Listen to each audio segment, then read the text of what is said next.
Now, if you've been following me for a hot minute, you know that I've been using Blackmagic Cameras since 2013.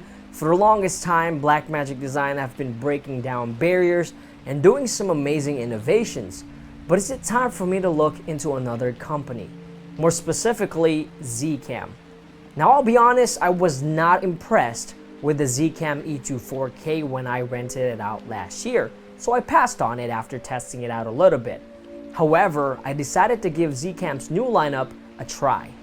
So, will the Zcam E2 F6 finally make me sell my almost 2-year-old Blackmagic Pocket Cinema Camera 4K? If you haven't seen my video on my Zcam F6 versus Arri Alexa, go ahead and watch that first, since I already mentioned what I liked about the Zcam F6 a lot in that video. I just want to elaborate more in this video and kind of show you what I'm talking about in post-production when dealing with Z-RAW. Now, the Zcam F6 has majority of what people ask for: full frame 6K, 12-bit RAW, multiple recording options from H.264 to ProRes, small form factor, interchangeable mounts, app control with live view. I mean, this camera is an amazing camera. The image quality looks really good as well, plus Zcam gives you a lot of different LUTs you can use if you want to shoot Z-Log. Dynamic range-wise, I know they claim 15 stops, but I'm not really sure if that is the case. Maybe 13 stops if I had to put a number on it. Granted, I'm basing this off of my own test, so take it with a grain of salt. Now, that being said, there are only 2 reasons why I am deciding not to switch to Zcam just yet. Now, first is the price point. The Zcam F6 is not badly priced at all. It's not that, but for the price of one Zcam F6, I can have 2 Pocket 6Ks. Also, like I mentioned earlier, for the same price, I can try the new R5, which is plagued by overheating issues, but I still want to see that for myself. And the last thing that's making me want to stay away from Zcam as of today is the post-processing of Z-RAW.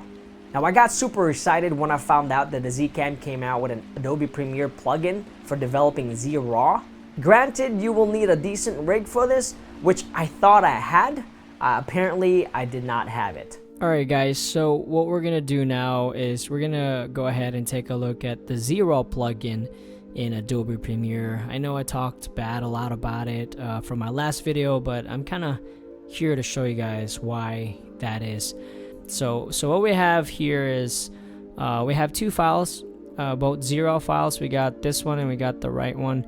And you can actually see it already. That's one of the most common things you're gonna run into with the Z-RAW plugin, is that footage not loading there. I'm gonna go ahead and clear this off.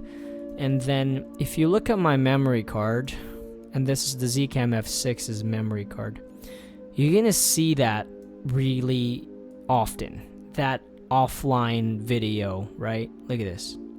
All of these shots right here are all takes. But as you can see, they don't load up. Just a heads up, I am using, just for reference, GTX 1080 Ti with a Threadripper 16 cores, 32 threads. So this right here, man, it was such a pain in the butt because it was so hard to figure out what I was dragging and dropping. Now this one right here works just fine because this is actually an MOV file, slow-mo MOV, but let me go ahead and drag and drop this one. So this 0017 is actually the same exact file as the screen one, so same exact file. If I go here, you'll see that it's actually, let me go ahead and scale that. That one works, but this one, okay, and you're seeing that lag as well. Look at this. I'm gonna click here. Okay, and I'm gonna click here. It's there. Click here. This is the same file, and I just scaled it up. So that being said, let's go ahead and move that here. And I'm gonna have it at full, and I'm just gonna try and see if I can play it back. This is also in a 4K DCI timeline here. So press play. All right. You can see that it is playing back. Play this one back. But okay, so there's a little bit of stutter there. Okay, but what I'm gonna try to do now is go ahead and add a LUT. So that's pretty much that's really annoying. That sucks.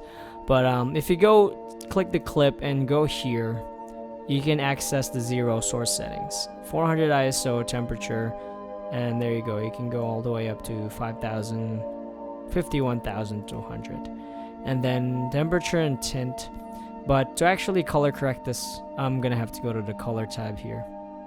So let's go to the right side, and I'm gonna import the light that it comes with. Already have it. My favorite one ended up being the LC70964 neutral. I really like this one. Actually, no, that's the blue one. Hang tight. Yeah, that's the neutral cool. It's not that one. I like the normal. So it should be LC normal cube. That's what I like. Alright, I'm gonna make this closer to about 25%. I'm just gonna scroll up. Okay, so let's press play and see if that affected at all the performance. And there. Okay. See that? That's when everything gets really, really screwy. That's just a little LUT that I added there, and you can't even get a proper feed playback.